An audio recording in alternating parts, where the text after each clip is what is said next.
একজন অসহায় মা এই কাজটা করতেছিল। আপনি কি মনে করেন কিনা বর্তমান বাংলাদেশের প্রধানমন্ত্রী এতটাই অসহায় যে পাতিল এখানে দিয়ে জনগণের শুধু বলবে হ্যাঁ পাক হইতেছে, সব বিচার কার্য হয়ে যাবে? বিষয়টা কি এরকম, নাকি আপনি মনে করেন অসহায়ত্ব, কোনটা? ওই মায়ের জন্য সেটা ছিল অসহায়ত্ব, কিন্তু একটা রাষ্ট্রের জন্য এটা তো অসহায়ত্ব না, এটা তো হচ্ছে ছলচাতুরি বা ব্লাফ দেওয়া। রাষ্ট্র কখনো অসহায় না, তার যথেষ্ট মানে সম্পদ বা তার ব্যবস্থাপনা রাষ্ট্রযন্ত্রের উপযুক্ততা থাকা সত্ত্বেও সে যদি সব করবে বলে সে অসহায়ত্ব, তার এটা হতে পারে না। সে তো সম্পদ আছে, তার করার মতো ম্যান পাওয়ার আছে, তার আইন আছে, রাষ্ট্রযন্ত্র আছে সেটা, এবং সে জনগণের ম্যান্ডেট নিয়ে এসেছে, চুরি করে আসুক আর যেভাবেই আসুক শপথ নিয়ে বসেছে। অতএব এখানে তার কার্য পরিচালনা করার জন্য যে জিনিসটা দরকার সেটা হচ্ছে তার সদিচ্ছা এবং সৎ নিয়তে সৎভাবে কাজটা করবে। এখন এখানে যদি সে না করতে চায় তখনই সে ছলনার আশ্রয় নিবে, বিভিন্ন ছলনার আশ্রয় নিবে। এখন যদি বলে সে এটা আমার অসহায়ত্ব, সেটা তো হবে না। কেন অসহায়ত্ব? রাষ্ট্রের কোনো অসহায়ত্ব নাই এখানে।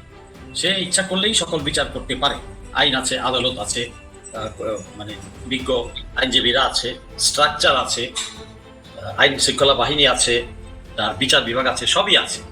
শুধু নির্দেশনা প্রয়োজন, সদিচ্ছা প্রয়োজন, যাতে সে কাজটা শুরু করতে পারে।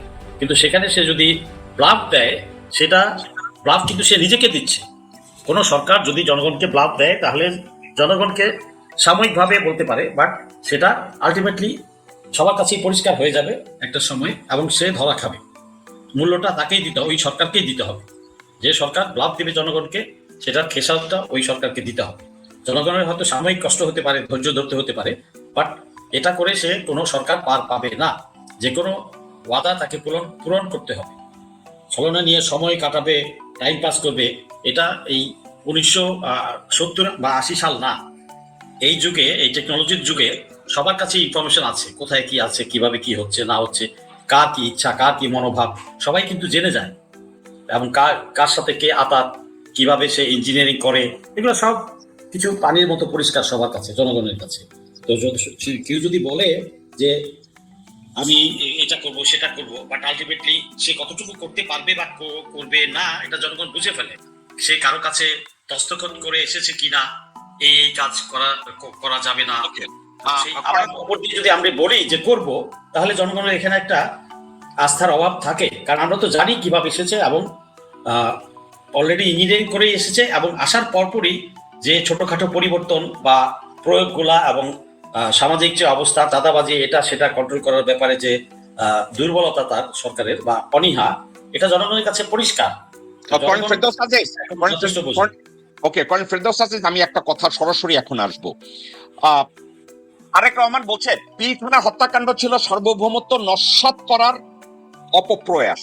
প্রধানমন্ত্রী তারেক রহমান এই কথাটা বলছে। এখন আমি একটা কথা বলি, উনি এই কথাটা বলছে ইফতার পার্টিতে, এই বিডিআরের ইফতার পার্টিতে বা বাইরের কোন একটা ইফতার পার্টিতে এই কথাটা বলছে। এখন একটা কথা আছে, আমি অসহায় মায়ের উদাহরণটা দিলাম।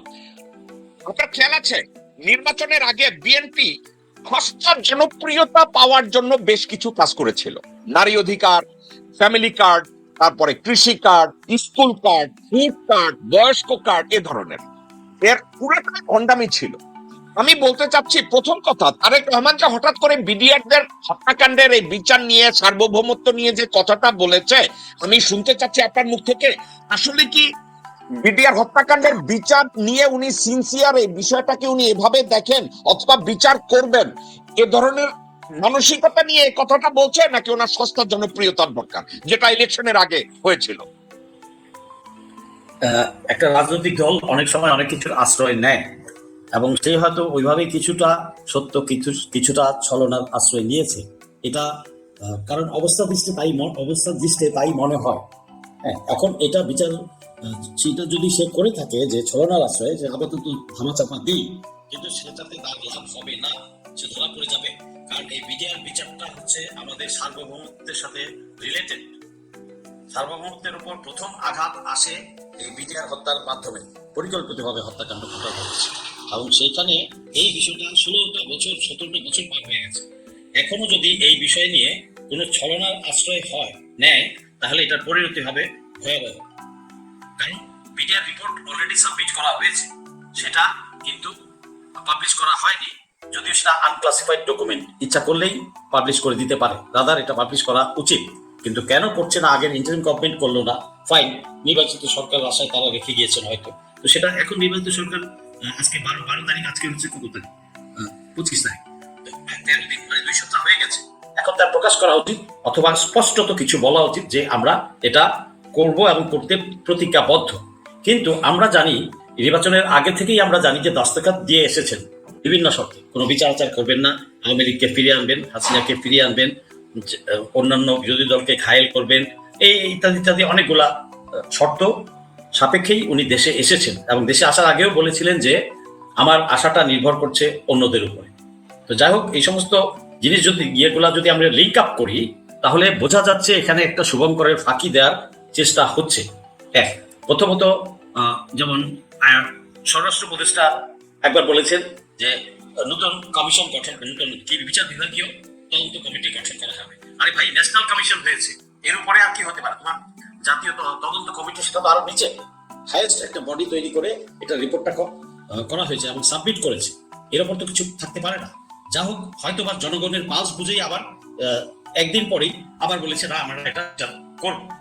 এখন মানুষের আস্থা পুরোপুরি ফেরত আসেনি, আস্থা তখনই আসবে যখন আমরা দেখতে পাবো যে হ্যাঁ, সত্যিকার অর্থে এখন তদন্ত করে, মানে রিপোর্ট তো সাবমিট করেছে, ফার্দার একটা আইনি প্রসেসে যাওয়ার আগে হয়তো আবার কিছু স্ক্রুটিনি এবং ইনভেস্টিগেশন করবে কেস প্রিপেয়ার করার জন্য। তো সেই ক্ষেত্রে সেই কাজ যখন শুরু হবে এবং কেস যখন ফাইল হবে, বিচার শুরু হবে, তখন আমরা আশ্বস্ত হতে পারবো যে হ্যাঁ, বিচার করার চেষ্টা করছে তারা। বিচার প্রসেসে গিয়ে কতটুকু কি করবে, কারচুপি করবে না করবে, সেটা পরের ব্যাপার। বাট এখন পর্যন্ত আমরা বলতে পারি না বা আশ্বস্ত হতে পারি না যে সে বিচারটা করবে। শুধু মুখের কথা বলার জন্য বলেছে, হয়তো জনগণের পালস বুঝতে পেরেছে যে এটা তো সেন্সিটিভ ইস্যু, এটা রিপোর্টও সাবমিট হয়ে গেছে এবং রিপোর্ট যে কোনো সময় এটা বেরিয়ে যাবে, জনগণের কাছে চলে আসবে, সেই ভয় থেকেই হয়তো জিনিসটা হয়তো বলেছে। বাট আমরা সাধুবাদ জানাবো যদি সত্যি সত্যি সে বিচারটা শুরু করা হয়। কিন্তু তার আগেই আমরা দেখতে পেয়েছি যে চিফ প্রসিকিউটরকে চেঞ্জ করা হয়েছে। কেন? চিফ প্রসিকিউটর কি খারাপ কাজটা করেছে গত 18 মাসে?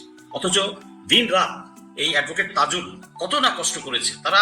আমি এমনও জানি যে তারা 16 থেকে 18 ঘন্টা করে ডেলি কাজ করত, শুক্রবারেও কাজ করত, শনিবার তো করতোই, শুক্রবারেও কাজ করত, ডে এন্ড নাইট লেগেছে তাদের কাজ করতে হয়েছে এই পর্যায়ে নিয়ে আসার জন্য। এবং কতগুলা বিচার হয়েছে আপনি দেখেছেন, আমরা দেখেছি। কিন্তু নেক্সট বিচার এটা যখন শুরু করবে বিডিআর একটা, তো সেই ব্যাপারে তার ঠিক আগ মুহূর্তেই এই চিফ প্রসিকিউটরকে চেঞ্জ করলো এবং চেঞ্জ করে হয়তো রাতারাতি আরো প্রসিকিউটর গুলো সেটা পুরো চেঞ্জ করার হয়তো মতলব তাদের আছে। হয়তো জনগণের পালস বুঝে এই গত 2 দিনে কিছু করেনি, হাত দেয়নি, হয়তো বা দিতে পারে। যদি দেয় এটা ব্লান্ডার করবে, আমি বলবো এটা ব্যাকফায়ার করবে। এই সেন্সটা থাকা উচিত বা কোনো ভালো অ্যাডভাইজার তাকে অ্যাডভাইস করা উচিত, otherwise they will not go like this. Okay, ধন্যবাদ। ওকে, কর্নেল হাসিন, আমি আপনার কাছে জানতে চাইবো, আমি colonel Ferdous Aziz in details যেভাবে উনি ব্যাখ্যা করেছে, বাস্তবতাটাকে উনি বাদ দেন নাই, উনি সঠিকভাবে ব্যাখ্যা করেছে। কিন্তু বাস্তবতে আমি একটা কথা বলতে চাচ্ছি, আমাদের এত শর্টকাট বা ইতিহাস আমি আর আপনি যাব না। আপনি কি মনে করেন তারেক রহমান যেই অবস্থার প্রেক্ষিতে একজন মৃত মাকে দেশ দেখতে আসতে পারে না, মেরে যাচ্ছে দেখতে আসতে পারে নাই, ওনার অনুমতির দরকার হয়েছে, এবং বাংলাদেশে এসে এত বড় একটা ভোট ডাকাতি হয়েছে এই সম্পর্কে কোনো মন্তব্য করার মতো কোনো মানসিকতা তার নাই। উনি বাংলাদেশে আসলেন, আসার পরে কোনো চিন্তা ভাবনা না করে হঠাৎ করে বললেন আমি ফ্যামিলি কার্ড দেবো, আই হ্যাভ এ প্ল্যান। হঠাৎ করে বিডিআর পিলখানায় ওখানে গিয়ে উনি বললেন সার্বভৌমত্ব নস্যাৎ করার জন্য এই হত্যাকাণ্ড ঘটানো হয়েছে। আপনি কি আসলে মনে করেন তারেক রহমান মনের থেকেই বা ব্রেন থেকেই এই জিনিসটা উপলব্ধি করেছেন, নাকি একটা ডায়লগ দেওয়া দরকার, জনপ্রিয়তার দরকার? অবস্থার দৃষ্টিতে আপনার কি মনে হয়?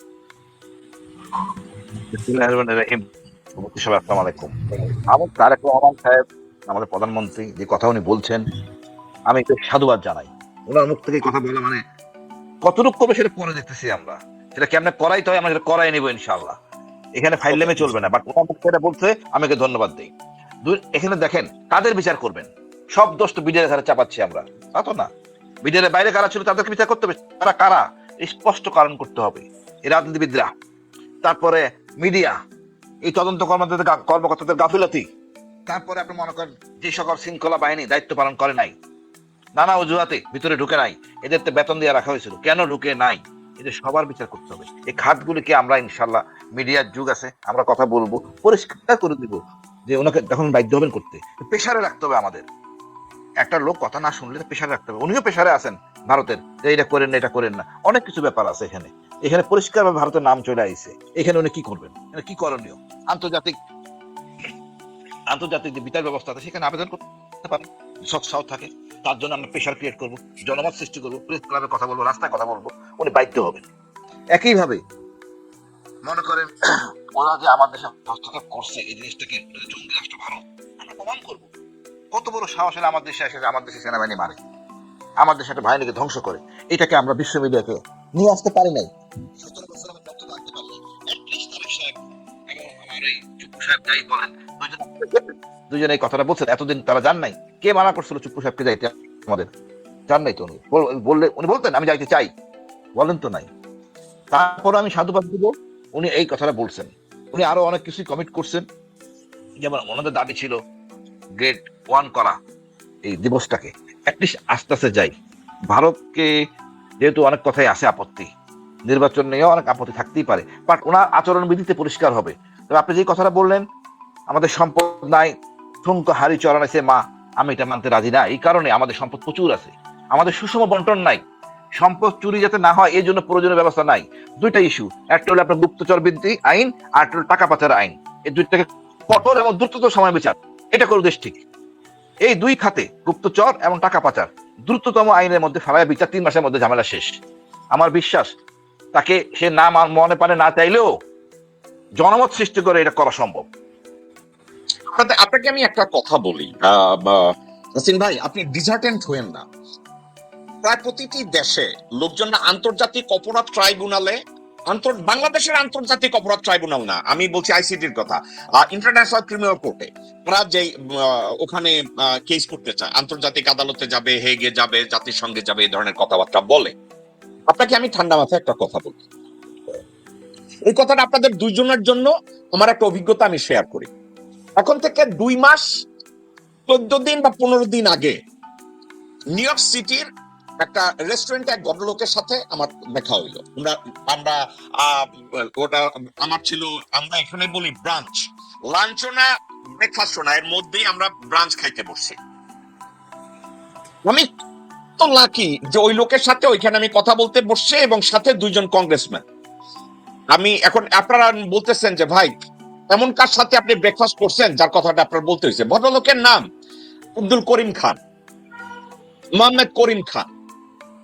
করিম খানকে উনি হচ্ছে আন্তর্জাতিক অপরাধ ট্রাইব্যুনালের প্রসিকিউটর।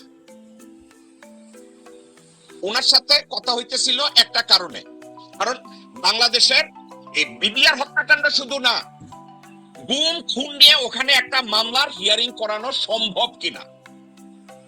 এখন আপনাকে আমি ঠান্ডা মাথায় একটা কথা বলি, এইটার উপরে ওখানে কাজ করতেছে, মানে বাংলাদেশের তরফ থেকে, বাংলাদেশের পক্ষে যাতে গুম এবং খুন এটার বিচারের পক্ষে ওখানে কিছু করা সম্ভব কিনা, এর পক্ষে কাজ করতেছে 12 খানেক মানুষ, 12-13 জন মানুষ, 14 জন মানুষ বাংলাদেশি চেষ্টা করতেছে।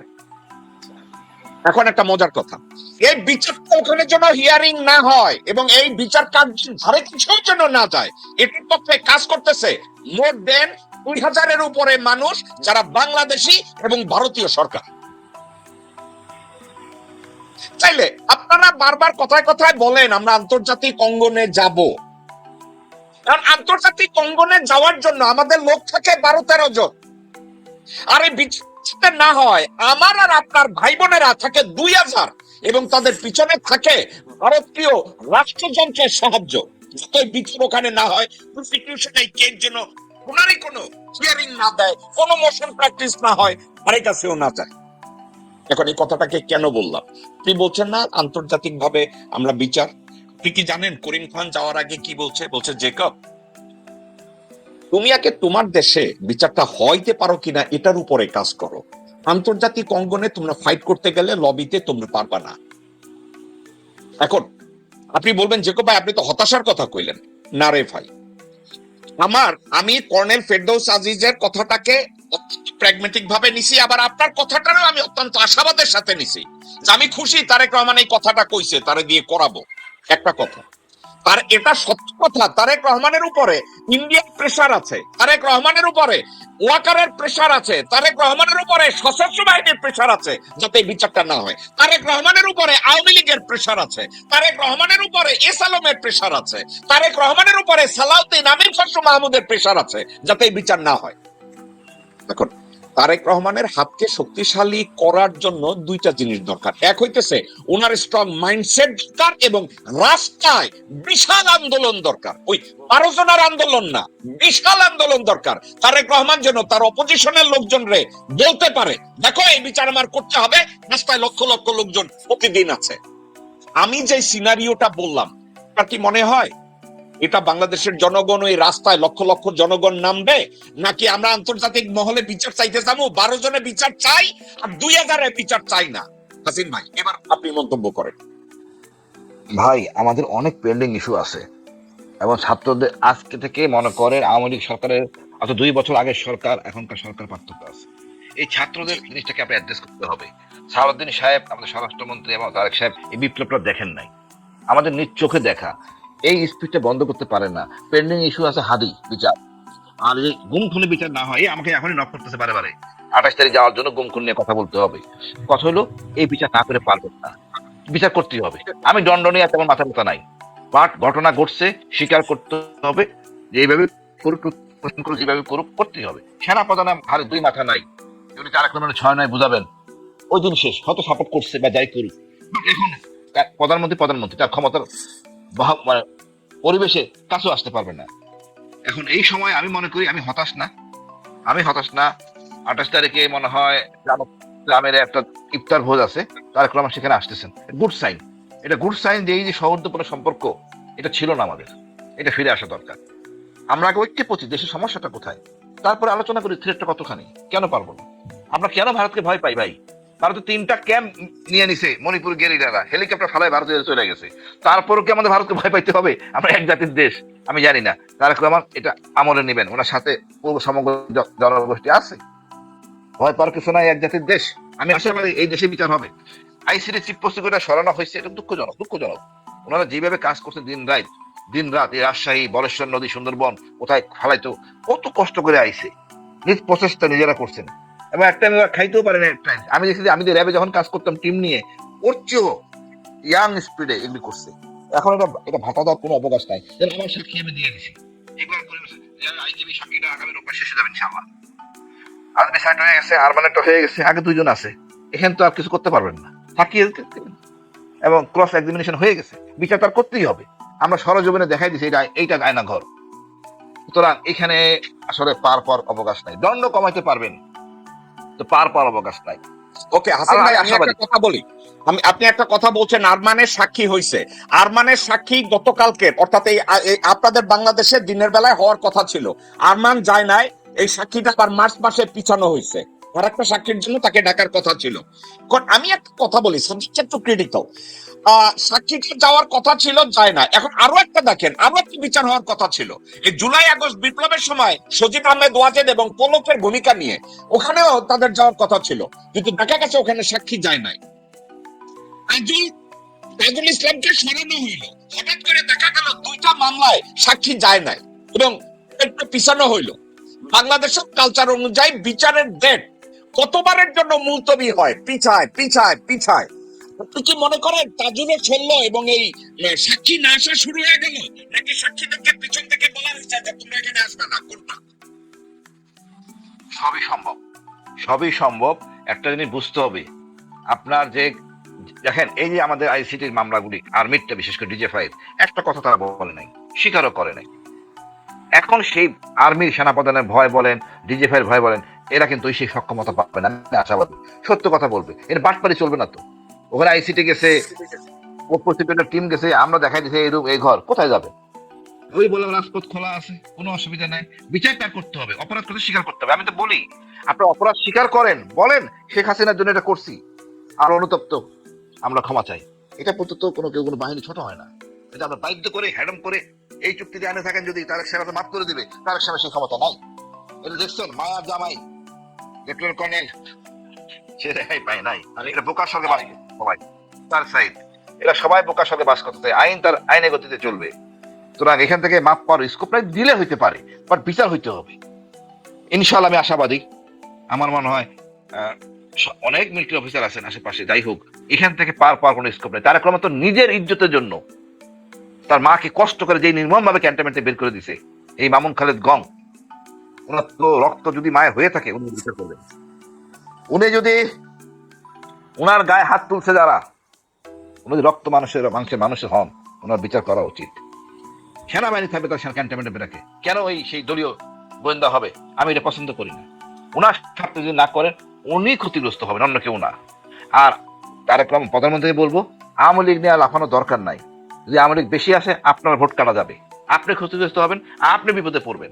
আজকে ঢাকা শহরে দেখেন বিভিন্ন জায়গায় মপ টপ, বাংলাদেশ ব্যাংকের গভর্নরকে, এগুলি যদি কন্ট্রোল না করে, কঠিন ভাবে কন্ট্রোল, মুখে বললে হবে না ভাই। এই লাস্ট টাইম 2000 সালে যে বিএনপি নিয়ন্ত্রণ করতে পারে নাই, তখন ছিল আমাদের ক্লিন হার্ট, তা তো হচ্ছিল না, তখন হলো র্যাব। ওনাকে একটু এখনই কঠিন হতে হবে। এনারা আমি মনে করি বাবর সাহেব যে আশেপাশে থাকতো আর বুদ্ধিমত্তা নিতে পারতো। তারপরও ওনাদের ব্যাপার, ওনারা কি করবেন, ওনারা দৃষ্টিভঙ্গি ওনারাই চালাবেন। ওনার লাভ লস কিন্তু এখানে আপনি মনে করেন এই যে বিরোধী দল, এদের কিন্তু জনসংখ্যা কম না, ভোটার অনেক, বেশ শক্তিশালী। হাসিন ভাই, একটা কথা আপনি বলছেন, আপনার কথাটা আমি যাতে ভুলে না যাই। আপনি বলছেন বেগম জিয়াকে যেভাবে ক্যান্টনমেন্ট থেকে মামুন খালেদরা বের করছে। আচ্ছা মামুন ভাই, একটা কথা বলেন, মামুন যখন বেগম জিয়াকে ওখান থেকে বের করে, আপনার জুনিয়র না সিনিয়র আমি জানি না, লেফটেন্যান্ট কর্নেল মোস্তাফিজ অনেক সময় সে নাকি ইদানিং ভিডিও টিডিও বানায়, এখানে বানায়। এখন আমি বলতে চাই না, একজনের সাথে আমার কথা হয়েছে, আমাকে রিকোয়েস্ট করা হয়েছে যাতে আমি নামটা না বলি। মুস্তাফিজ তো ওই সময় ভিলেনের রোল প্লে করছে, সেই মদের বোতল রাখছে, সে নিজে মামুন খালেদের ডিরেকশন অনুযায়ী যা যা করছে। এখন ইদানিং সে কবিগুরুর মতো মুখস্থ বুলি বলে। এই সাবজেক্টটা সম্পর্কে কি কোনো তথ্য আছে আপনার কাছে? আমার কাছে আছে তাই। আমার প্রথম গুমের সাথে মোস্তাফিজ জড়িত আমি জানতাম না, উনি যে স্বীকার করছে। এখন আজকে দেখেন জাভেদ পাটোয়ারি যদি রাজসাক্ষী না হইতো, পুরো মামলা কিন্তু ডিফিকাল্ট হয়ে যেত। রাজসাক্ষী দরকার আছে।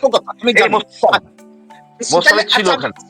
হাসিন ভাই, তাহলে মোস্তাফিজ বলে না কেন I'll become the key witness if Bangladesh government is giving me security, I'll come back and become key witness? কিন্তু সে নিজের নিষ্পাপ বানাইতে চায় কেন? নিষ্পাপ সে না, অবশ্যই রাষ্ট্র কি হবে, সে তো ছিল ওখানে, অবশ্য মেজর র্যাঙ্কে ছিল, আরেকজন অধীনস্থ ছিল, তার আক্তার আহমেদের নিচে ছিল, তারা ওই কাজটা করছে। মূল কাজ করছে ডিজিএফআই তৎকালীন সিটিআইবির ব্রিগেডিয়ার জেনারেল মামুন খালেদ, পরে লেফটেন্যান্ট জেনারেল মামুন খালেদ হয়েছেন, 3টা পিএইচডি আছে, এই কুখ্যাত জেনারেল। সেই বিডিআর ইস্যু থেকে শুরু করে গণজাগরণ মঞ্চ পর্যন্ত সবটার মধ্যে সে জড়িত। সিগন্যাল করের অফিসার, নিজেকে জেমস বন্ড মনে করে, এই হলো কুলাঙ্গার। এবং এই যে অনৈতিক কাজটা করছে, এটা তো কতটা বেদনাদায়ক। ওই যে খালেদা জিয়া মা বয়স সমতুল্য ফিরে যাচ্ছেন যখন, ওই বাসাটা দিয়ে তাকায় আছে, চোখে দেখলে আমার চোখে পানি রাখতে পারি না। 40টা বছর প্লাস এই বাসা ছিলেন, কি এমন হয়েছিল বলেন? এই কুলাঙ্গার গুলিকে বিচার না করলে তারা নিজে বিপদে পড়বে, আমাদের রাস্তা চলে যাবে। আমরা সম্মান করি।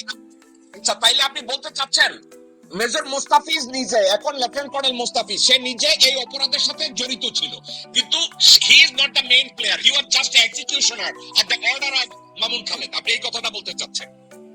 এক্সিকিউশনে আরো অনেক লোক ছিল ভাই, ও তো একটা major, there more than 10 majors are involved. DMI থেকে শুরু করে সবাই ছিল ওখানে জড়িত। He was one of the major. আমাদের দরকার একটা বিচার, আই উইটনেস। আমার মনে হয় মুস্তাফিজ সেই কাজটা ছেড়ে দিবে ইনশাআল্লাহ। আপনার অস্বাভাবিক কিছু ওকে, আমি আপনার কাছে আসি।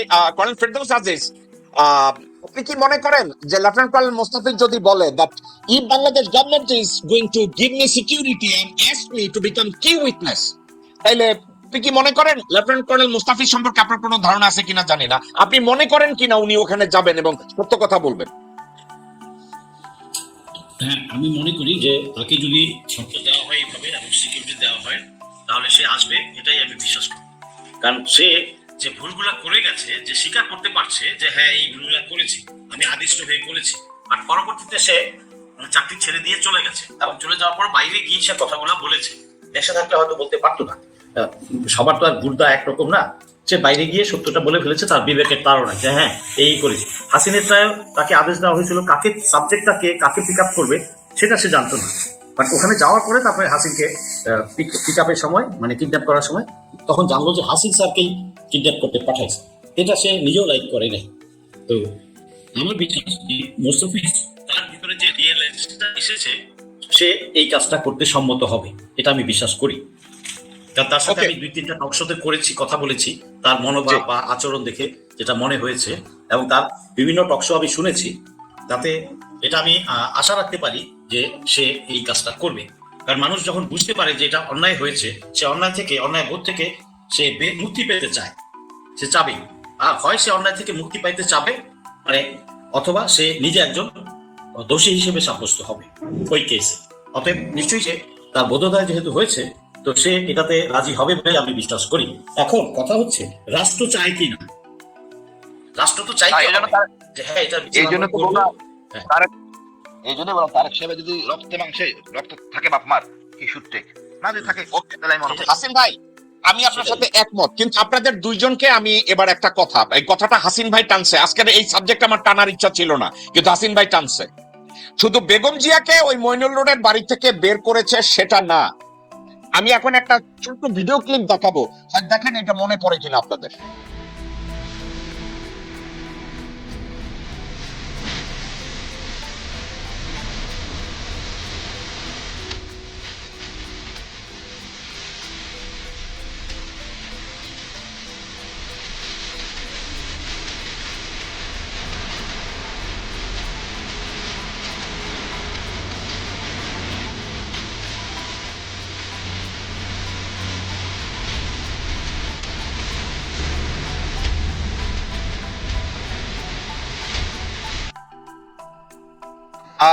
হাসিন ভাই এটার উপরে আমি আপনার মন্তব্য চাচ্ছি।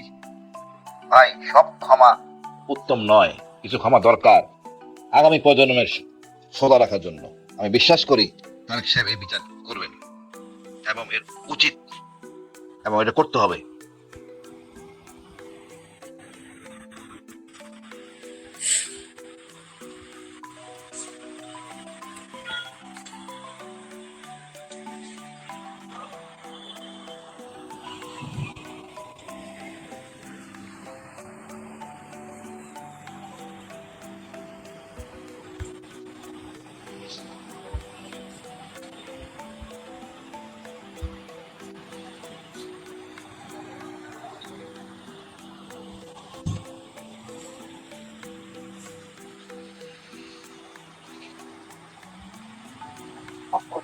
সরি ভাইয়া, আমি আপনাদেরকে বসায় রাখছি, দুইজন বাংলাদেশের ইমিগ্রেশন পিক আপ করছিল লাস্ট নাইট, এখন তাদেরকে নিয়ে আটকায় রাখছে নিউ জার্সি, এলিজাবেথ নিউ জার্সিতে। আমার উকিল ওখানে আছে, আমি আপনাদের সাথে যখন কথা বলতেছি ওই বাংলাদেশি দুইজনকে বের করা যায় কিনা। তো জাজ প্রথমে বলছিল তাদেরকে বন্ড দিবে না, এটা বলে ম্যান্ডেটরি ডিটেনশন 236C, ম্যান্ডেটরি ডিটেনশনে তাদেরকে পাঠায় দিবে। তো আমি এখানে একটা কথা তাদেরকে এইমাত্র আমি কথায় কথায় বললাম যে কোনো একটা বন্ড যে কোনো টাকার বিনিময়ে তুমি দেখো হোল্ড করানো যায় কিনা। জাজ এগ্রি করছে এক একজনের জন্য $15,000 বন্ড, যদি $15,000 বন্ড দেয় তাহলে তাদেরকে আগামীকালকে তারা রিলিজ করবে। আমি হ্যাপি, লোক দুটা বের হবে ভাই। শুধু টকশো কইরা আমার জীবন চলবে না, জীবন ওই দিকে রে ভাই। আলহামদুলিল্লাহ রোজার মাস লোক দুটা সাফার করতেছিলাম। এনিওয়ে হাসিন ভাই, শুধু বেগম জিয়াকে মইনুল রোডের বাড়ি থেকে যে বের করছে তা না, তারেক রহমানের উপরে অকথ্য অমানবিক অত্যাচার তারা করেছে। এখন আপনাকে একটা $1 মিলিয়ন প্রশ্ন করি,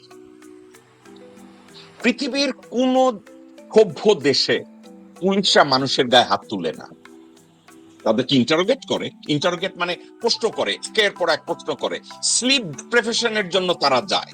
এখন আপনি আমারে বলতে পারেন আমেরিকানরা তো ইরাকে করছে, আমেরিকানরা তো আফগানিস্তানে করছে। সিন ভাই, আমেরিকার 2জন কর্নেল একটা কথা বলছে যে আমরা যখন ইরাকে গেছি আমরা যে লোকজনরে পিটায় আমরা তো এইটাই জানি না, কিন্তু ইরাকের লোকজনরা, ইরাকের পুলিশ, ইরাকের মিলিটারি কয় তাই এইভাবে লটকাও, এইভাবে পিটাও, তাইলেই কয়ে দিব। এখন আমার একটা কথা বলেন, আমরা কি বাংলাদেশ এখনো দাবি করতে পারি না আমরা একটা সভ্য জাতি? আমাদের সভ্যতার ভদ্রতা শুধু জেকবের ক্ষেত্রেই আসবে যে জেকব গালি দেয়, এইটাই জেকবের দোষ, কিন্তু আর কোন জায়গায় আমরা সভ্য না। আমাকে একটা কথা বলেন তো ভাই, রোজা মুখে গালি দিতে চাই না, এই পুলিশ নামের বেজন্মা বেশ্যারা এই যে ধইরা লইয়া যায়, আপনি কি মনে করেন তাদের অযোগ্যতার জন্য লোকজনকে ধইরা পিটায়, নাকি বাংলাদেশে তদন্তের একটা ম্যানুয়াল আছে, ওই ম্যানুয়ালে বলে আশায় গরম ডিম দাও, হাত পা ভাঙ্গা ফালাও, ইলেকট্রিক শক দাও, চৌকি খাইয়া দাও? এই বিষয়টা কি হাসিন ভাই, আপনার কি মনে হয়?